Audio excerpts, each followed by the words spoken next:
Hello, this is Altania Infinity here, and today I have a tutorial for 1.9, specifically 15W36 Delta, or possibly lower, but most probably higher. So what is this tutorial? This tutorial is actually in response to a video I just saw of Etho's, wherein he was trying to figure out how to make a good chorus flower farm. So, for those of you who don't know, a chorus flower fruit grows in random directions, but it cannot grow into a place that has a block just beside it, kind of like how a cactus can't have any blocks beside it. Also, each chorus flower only drops one chorus flower, and even then only if broken directly, so you have to break each flower manually. The problem with doing this is an efficient way to go through and just harvest all of them, because if you have them planted and you have paths in between them, you can walk, but then what if there's a coarse stem? Here, let me show you. So, I have my tick speed set up pretty high though, so that these grow really fast for the purposes of demonstration. So those happen to grow to the side there. That went that way. Now imagine there was a path connecting this and you were going through.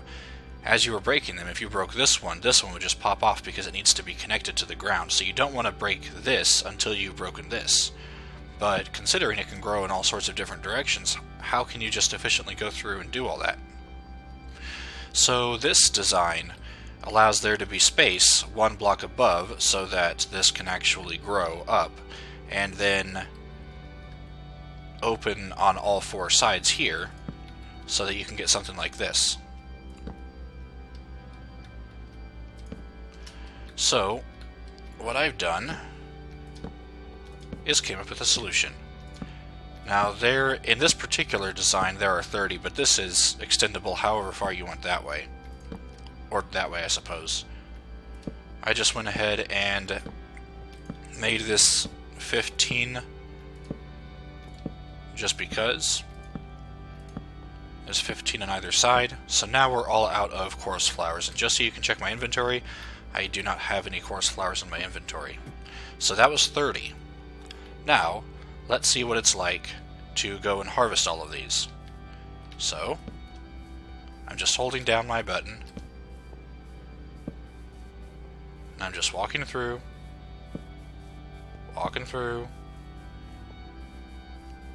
and then I come down here. Now I'm looking straight up so that I don't hit it at an angle. If I hit it at an angle, if I was looking up at an angle, I could potentially accidentally break this. I don't know if you can see it, but it's the stem and not actually the flower. So I want to look straight up, and then that way I'm either trying to hit the end stone or I'm trying to hit the flower, but I always hit the flower and never the stem until I'm ready. So as you can see, I'm just walking back and forth. This isn't that bad. I could turn around if I wanted to and run, but I don't want to do that. I just want to keep everything consistent.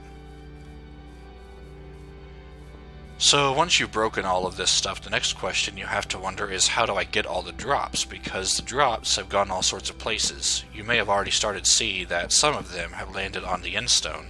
Some of them have landed on the walkway above, although that should seem fairly obvious how we're going to get that, because you may have seen ladders that either into this contraption, and some of them have most likely landed, although I don't think I've seen any, up in that, yep, okay, there's one. See that little crevice right there? Right there? That has to be open in order for a chorus flower to possibly grow that direction to maximize the yield I get. But I want to get it out of there, so that's what this button does, and there's another button on the other side. This activates all these pistons, which is going to retract the end stone, which is going to break these stems, which no longer have any flowers on them. The flowers that are currently resting on the end stone are going to fall down. Shortly after that gets retracted, these purple blocks get pushed forward into those slots by pistons above them, pushing anything that may be in their cubbyholes, if you will, down. And then these pistons push the end block back. There we go. So now I just have to walk along here, pick up all these drops. Fun, fun, fun. And then do the same here. I missed one of these things. So this farm is not necessarily to get chorus fruit, although you obviously do get some of that as a result of this farm, but it is meant to get the chorus flower. So I started off with 30, and I have 45 now, but I'm not done yet. I've still got some over here. So it looks like I got 48. Now you may be thinking to yourself, well, Tanya, what about this coarse fruit that's hidden on this block? Well, when there was a stem there, and the stem got broken, it didn't fall in time before the end stone got pushed back and caught it from falling.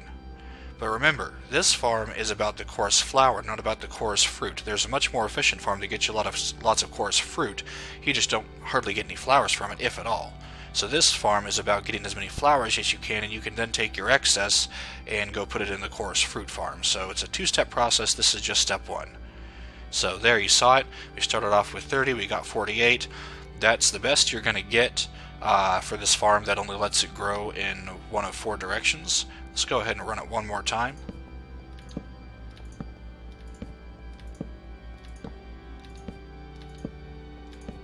And again, remember, I have my tick speed set to like 500, I think, if I remember correctly. So I ran into a flower behind me. Okay, so now that I have let everything grow, say some time has passed, I come back here and I just do the same thing again.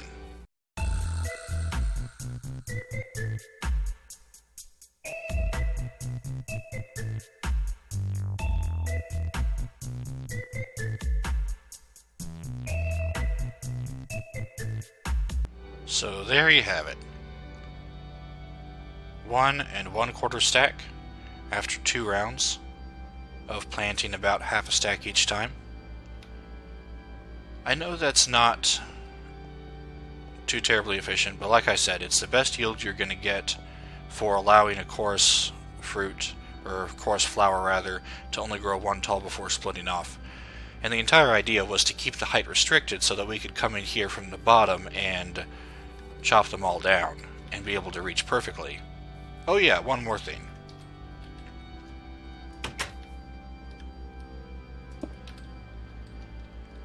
This is the redstone wire. Let's actually go to where a button is. This is the redstone wiring. So basically we just got a 1-tick pulse generator, and it gets generated, it comes along, it fires all the pistons, and then that same signal is also passed up and fires all of these pistons, which push anything in their cubby holes out, and then by that time the signal's traveled back around and fires this 1-tick pulse again, once again placing all the end stone back to where it was, and this pattern is on the other side reversed to go in this direction.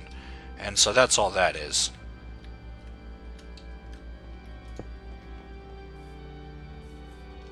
Anyway, thanks for watching. Mendick House, your plays have grown far too predictable. It's time to eliminate your pieces and wipe the board. I was hoping to find the magician whom I saw in the magic orb. And since the orb comes from Dead City here, I thought that...